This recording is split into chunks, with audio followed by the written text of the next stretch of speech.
One of the most memorable things I remember about Bruce Lee asking me is about a Dukes, a Frank Dukes, a young kid, 15, 16 years old, who was a Caucasian boy, which blew his mind, and he was big. I mean, he was like 200, 220 pounds, supposedly about 6'1", maybe 6'2", and he was as fast as Bruce, supposedly.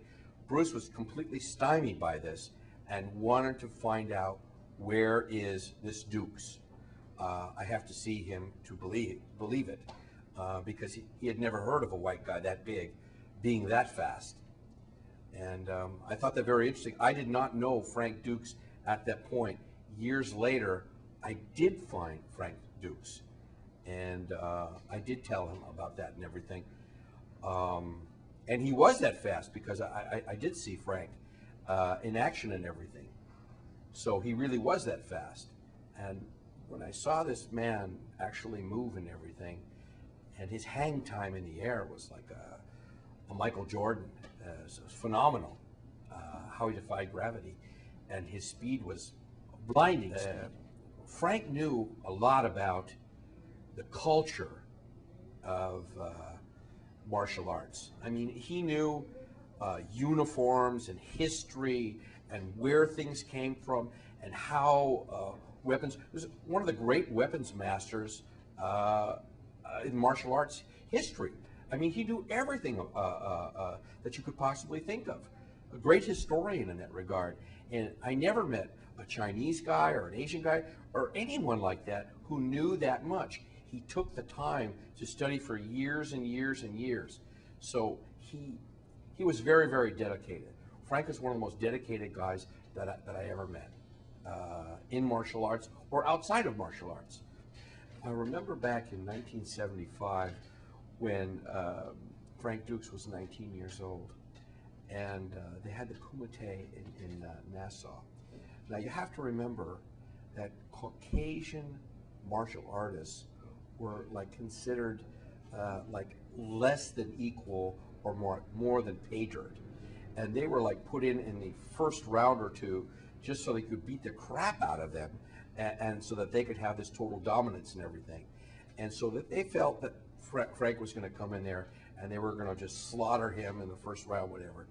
Well, Frank was like very, very focused, and he said, like, there's nobody going to touch me. So when Frank went in there, things would happen so fast and everything. It was like, if you blinked in one or two blinks, it was all over. He'd either break their nose, an arm would be broken or whatever, but it would all be over so fast, we'd all be looking at like, how did that happen like that? And all the Caucasian guys were going, no, it's impossible, it's impossible. He's doing some sort of tricks. There was no tricks. He was that fast, he was that big, and he was that powerful. It was kind of like Cassius Clay becoming Ali, okay? He was not cocky, but he was so self-assured of himself that he was not going to let anybody dominate him.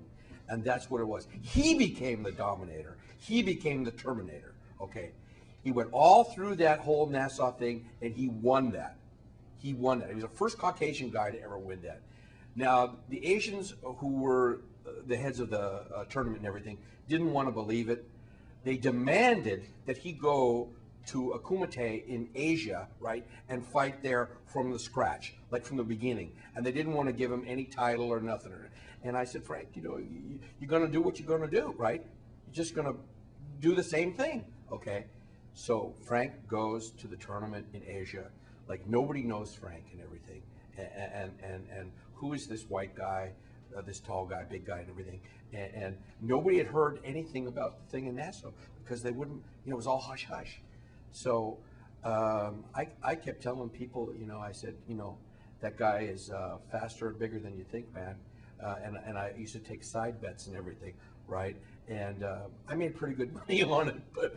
But Frank, again, he went right straight through the tournament, beat every single one of those Asian guys, man, and they were like clueless how this guy could do this.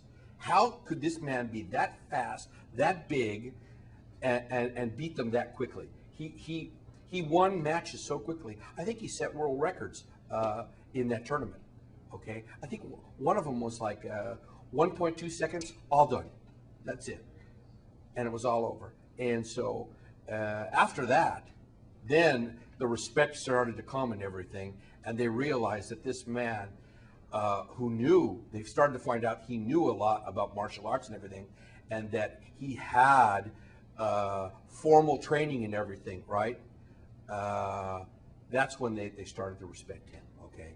That's when Fama started coming around, and that name and everything, the Chinese flying horse, it started to come out. And he was the Chinese flying horse, man. There was nothing like him in the air. He was a one-of-a-kind, incredible fighter, a great warrior.